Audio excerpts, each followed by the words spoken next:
محترم ناظرین، اگر ہم اور آپ یہ چاہتے ہیں کہ اللہ ہماری مدد کرے تو ہم اور آپ اللہ کے دین کی مدد کریں۔ جی ہاں میرے دوستو، اگر ہم اور آپ یہ چاہتے ہیں کہ اللہ ہماری مدد کرے، اللہ ہمارے ملک میں ہم کو چین و سکون سے رکھے، تو ہم کو اور آپ کو اللہ کی مدد کرنی پڑے گی۔ اب آپ سوچ رہے ہوں گے کہ اللہ کی مدد، یہ کون سی بات ہے کہ ہم اللہ کی مدد کریں؟ اللہ تو سب کی مدد کرتا ہے، ہم اللہ کی مدد کیسے کریں؟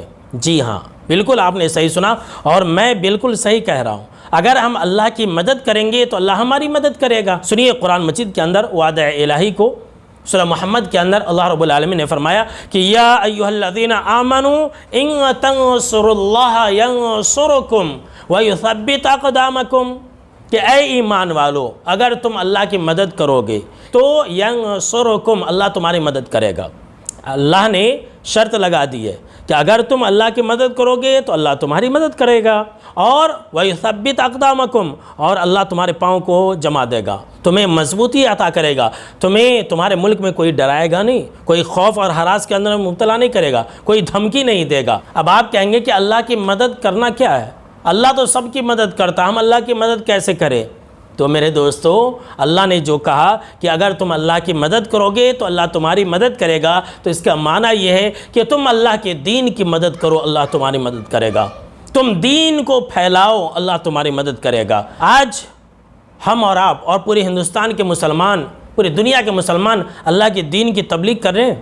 نہیں کر رہے، اپنے مسلک کی تبلیغ کر رہے ہیں، تو اللہ کا عذاب نہیں آئے گا تو کیا آئے گا؟ مسلمانوں نے ہندوستان کے اندر اللہ کے دین کی تبلیغ نہیں کی، لوگوں تک اللہ کے پیغام کو نہیں پہنچایا، جس کی وجہ سے آج مسلمانوں کو یہ دن دیکھنا پڑ رہا ہے۔ پوری دنیا کے اندر دیکھ لیجئے کہ مسلمان اپنے مسلک کا پرچار زیادہ کرتی ہیں، اللہ کے دین کو نہیں پھیلاتی، قرآن مجید کی طرف لوگوں کو دعوت نہیں دیتی، اللہ کی طرف لوگوں کو نہیں بلاتے، اپنے امام کی طرف بلائیں گے، اپنے مسلک کی طرف بلائیں گے، اور اپنے مسلک کے علاوہ سب کو کافر کہیں گے، لیکن اللہ کے دین کی طرف نہیں بلائیں گے، تو اللہ کا عذاب نہیں آئے گا تو کیا آئے گا؟ اللہ نے تو وعدہ کر لیا ہے کہ تم میرے دین کی حفاظت کرو، میں تمہاری حفاظت کروں گا۔ ہندوستان کے اندر مسلمانوں نے 1000 سال حکومت کی، بے شک حکومت کی، لیکن مسلمانوں نے اللہ کی دین کی تبلیغ نہیں کی۔ اگر مسلمان ہندوستان کے اندر اللہ کے دین کی تبلیغ کیے ہوتے نا تو آج یہ دن دیکھنا ہی نہیں پڑتا۔ اور ہندوستان کے مسلمان کیسے ہیں معلوم؟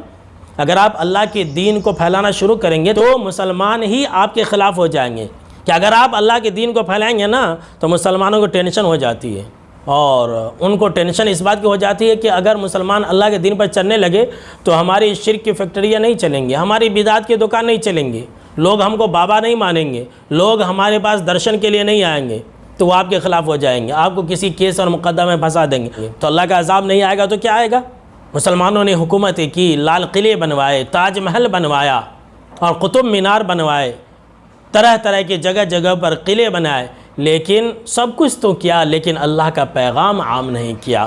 تو جس کا نتیجہ یہ ہے کہ آج ہم اور آپ یہ دن دیکھ رہے ہیں، جب تک ہم اللہ کے دین کو عام نہیں کریں گے تب تک اللہ ہماری مدد نہیں کرے گا۔ جی ہاں، سن لیجیے، علامہ اقبال نے کیا ہی خوب کہا تھا کہ قوم مذہب سے ہے، مذہب جو نہیں تم بھی نہیں، جذب باہم جو نہیں محفل انجم بھی نہیں۔ یعنی جو لوگ ایک نہیں رہتے ان کو کہیں عزت نہیں ملتی ہے۔ آج کل کے مسلمانوں کی یہی تو حالت ہے کہ اختلاف اور انتشار میں پڑے ہوئے ہیں، جس کی وجہ سے اللہ کا عذاب ہو رہا ہے اور کوئی ہماری مدد نہیں کر رہا۔ تو اگر ہم اور آپ چاہتے ہیں کہ اللہ ہماری مدد کرے تو ہم اللہ کے دین کو پھیلانا شروع کر دیں، اللہ ہماری مدد کرے گا۔